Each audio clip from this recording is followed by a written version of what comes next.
One of the things we wanted to do when we started the boarding office was get an evolution of surfboards. So a way of telling the story from the boards that were written in the 1900s through to the boards that we ride today. So let me show you our little tribute to that evolution. Also depicted in our logo, by the way. Here we've got some early 1900s timber. Early on, people were riding ironing boards, any bits of timber and plank that they could to surf the waves, primarily on the belly or in the prone position. As we got a bit more high tech, 1900s style, are riding boards like this called alayas, which are adopted from ancient Hawaiian designs. In 1915, a significant event happened in Australia. Duke Kahumanu, the Olympic gold medalist, visited his good friend Cecil Healy here in Australia. He didn't bring a board because of bathing prohibition laws, so he made one on the beach at Freshwater. And this is a replica, true to the timber and the dimensions, in tribute to that famous day in Freshwater in February 1915. From there we evolved on to what are affectionately referred to as kook boxes, also known as coffin boxes, primarily made by builders and timber makers, homemade. They were effectively a much lighter, hollow version of the hardwood planks that were being ridden till then, and made it a bit more accessible for people.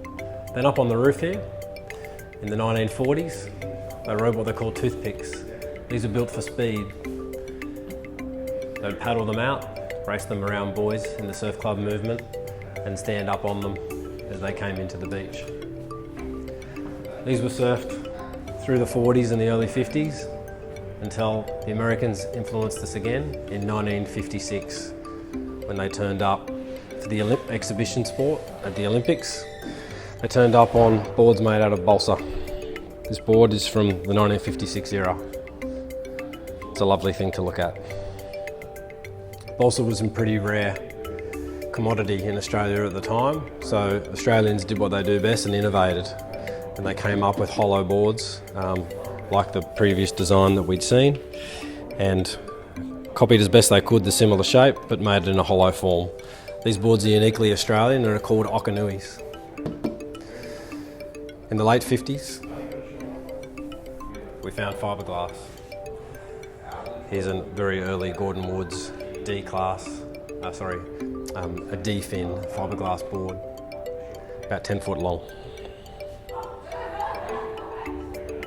The board here in front of us is what has become a very famous board in Australian surfing history.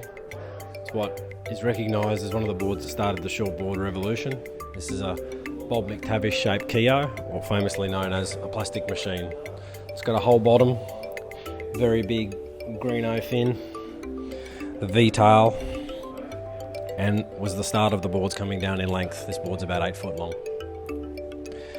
We then come on to the tracker. This is probably a non-traditionally shaped tracker, but contrary to popular belief, a number of the early trackers had square tails, rounded squares, as well as the traditional very pin-shaped tail. Boards came down significantly in length from this point.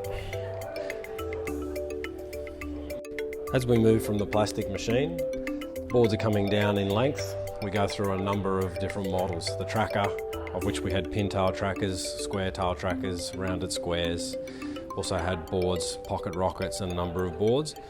We ended up down at a size of around 7 feet. And this is a pretty representative board of that. As you can see, it's still got a rolled deck.